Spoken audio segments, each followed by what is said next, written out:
It was 7:43 a.m. When she snapped at me, her eyes narrowing like I'd just tried to sneak a stray dog into a board meeting. I stood there, jet-lagged to the point of dizziness, one hand gripping my suitcase, the other clutching a lukewarm coffee from the airport. The last thing I expected was a woman with a headset, a clipboard, and the swagger of a traffic cop on a power trip blocking the entrance to my own building. Her name tag gleamed with pride, Linda. She squared up in front of the security gate like she owned the place. "I need to see some ID," she barked. Here's the kicker: this wasn't just any workplace. This was the headquarters of a multi-million-dollar tech empire where I, quite literally, approve who gets hired, fired, or access to the good coffee machine on the fourth floor. But Linda? Linda didn't know that yet. Instead of setting her straight, I took a sip of my disappointing coffee and muttered under my breath, "Let's see how far she takes this." After a 15-hour flight, all I wanted was a shower in the executive suite and a chance to catch up on emails made, even popped by the analytics team for a surprise VY sit. Instead, I got ambushed by a gatekeeper who treated the front desk like a military checkpoint. "Are you a delivery guy?" she asked, eyeing my plain hoodie like it was a criminal disguise. "No," I replied, barely holding back a grin. "I work here." Apparently, that was the wrong answer. Linda's lips pursed like I'd just insulted her pet goldfish.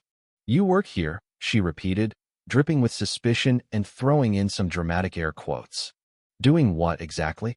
I raised an eyebrow. "Operations." That was technically true. "Operations doesn't come through the executive entrance," she shot back with an eye roll, like she'd memorized every company handbook.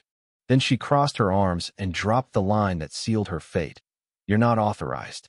You need to leave before I call Mr. Dawson." Now, Mr. Dawson reports directly to me. In that moment, I realized Linda wasn't just a temporary annoyance. She was about to become the star of the most absurd HR case study this building had ever seen. I didn't argue. I didn't flinch. I just stepped back and said, "Go ahead." She radioed security like I was a national threat, barking orders while I leaned against the wall, watching employees filter in. Some shot me curious glances. Others were too intimidated to get involved. Linda scanned every badge with robotic precision, a mall cop with a mission. One poor intern tried to say hi to me, only to get snapped at for disrupting the front desk process. He bolted to the elevator like he'd witnessed a felony. It was oddly entertaining. This woman, this clipboard-wielding dictator, had no idea the guy she was trying to boot out had just flown back from sealing a multi-million-dollar expansion deal for the very company she was guarding. My phone buzzed with a building alert. "Welcome back." I smirked. Linda stormed over. "Mr. Dawson will be down in 5 minutes," she declared. "Until then, you're not permitted past this checkpoint." I nodded politely. "Mind if I wait?" "Preferably outside," she snapped. "You're obstructing traffic flow." I glanced around. The lobby was practically empty. Classic Linda logic. As I sat on a marble bench nearby, sipping my coffee and watching her micromanage the elevator buttons, I couldn't help but feel amused. She genuinely thought she was the company's protector, a frontline warrior against chaos. In reality, she was about to get a crash course in humility, corporate ladders, and why you shouldn't judge a hoodie by its cover. Mr. Dawson arrived, flustered, as Linda flagged him down mid-stride. "That man," she whispered, pointing at me like I was a fugitive, "claims he works in operations but has no clearance." Dawson blinked. "That man." His eyes met mine, and panic flashed across his face. "Linda," he said slowly, "that's Mr. Carter, your boss's boss." Silence. You could hear the vending machine humming 3 rooms away.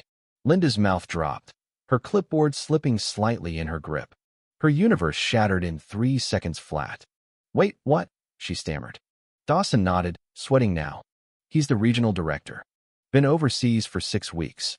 He approves our budgets." Linda looked like her brain had crashed mid-update. I stood up, brushing off my hoodie. "You wanted my ID?" I said softly, strolling past her. "I'll show it to you in the boardroom. You'll want to sit for that presentation."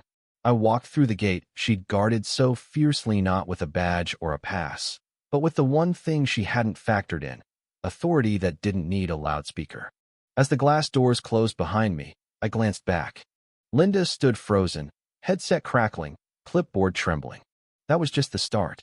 She thought she'd peaked as front desk royalty, But she'd just picked a fight with someone who had EVY Denke, reports, and a direct line to consequences. I wasn't done watching her self-made throne crumble. By lunchtime, the story had spread like wildfire whispers, texts under tables about how the clipboard queen had tried to eject the regional director. My return was supposed to be quiet, a soft landing after weeks of global meetings, but thanks to Linda, I'd stumbled into my own welcome-back spectacle. The fallout unfolded fast. In my temporary second-floor office, I started hearing the stories not because I asked, but because people couldn't hold them in anymore. First, it was Sarah from accounting, dropping off files, but lingering to say. She once reported me to HR for wearing a sleeveless top, called it distracting. Then Mike from IT confessed Linda had locked him out of his own system because he wasn't on her daily access list, even though he ran the damn network.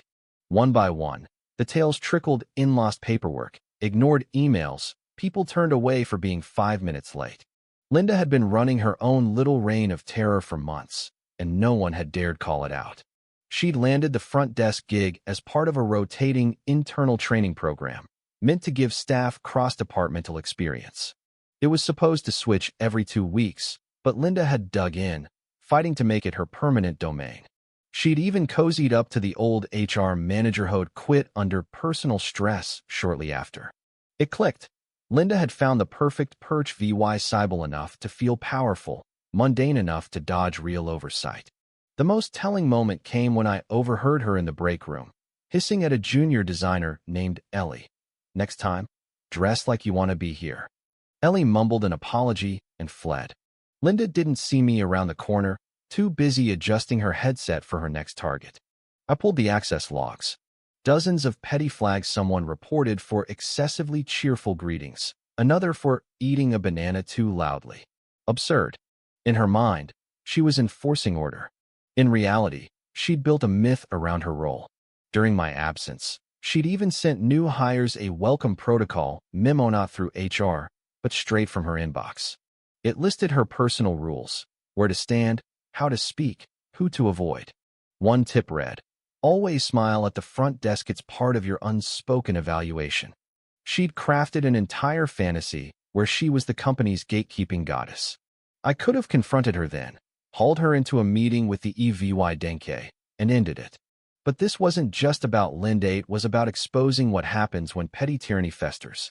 I needed her to unravel herself. I met with Rachel, the new HR head, and told her to hold off on formal action. She agreed, relieved someone upstairs was finally stepping in. The next morning, Linda struck again, stopping the new regional training manager first day, suit and tie, all papers in order, claiming his appointment wasn't on the schedule. He sat in the lobby for 30 minutes until I welcomed him myself. Linda twitched, muttering about protocol. I just smiled. "I know exactly what you're doing." Her kingdom was cracking. People stopped whispering and started sharing open line mails, lunchroom laughs. Linda still sat there, headset on, clipboard ready, but her grip was slipping. I decided it was time for the finale. I scheduled a Q2 operations audit in the boardroom, inviting department heads and managers who'd felt her wrath. The invite read, "Check in at the front desk prior to entry." I knew she'd bite. Sure enough, she accessed the list with her unauthorized admin rights and started flagging names. The next morning, she blocked half the attendees, claiming the meeting wasn't approved. I walked in at 8:58 a.m. "It's my meeting," I said. She faltered, but couldn't stop the 20 of us marching past her to the elevators. In the boardroom, I laid it out: mails, logs, statements, even a recording of her snapping at an intern. Rachel followed. Effective immediately, an investigation begins into front desk conduct violations. The room erupted in applause, not for punishment, but for relief. Downstairs, Linda was escorted out, still clutching her clipboard, still arguing. By Monday, the rotation resumed. Ellie took the desk, adding a bowl of mints and a shy smile. The lobby felt human again. Months later, I got a LinkedIn alert. Linda, now customer relations manager at Mega Gym Fitness Centers. I laughed. Her handling gym complaints? Poetic. A partner later mentioned she was on probation at one location, already making staff cry. Back here, her story became legend, a warning: don't be a Linda. But the real win wasn't her exit, it was the trust we rebuilt. I started listening hour, an open door for anyone to talk. People spoke up. The company found its voice, and it wasn't Linda's, it was ours.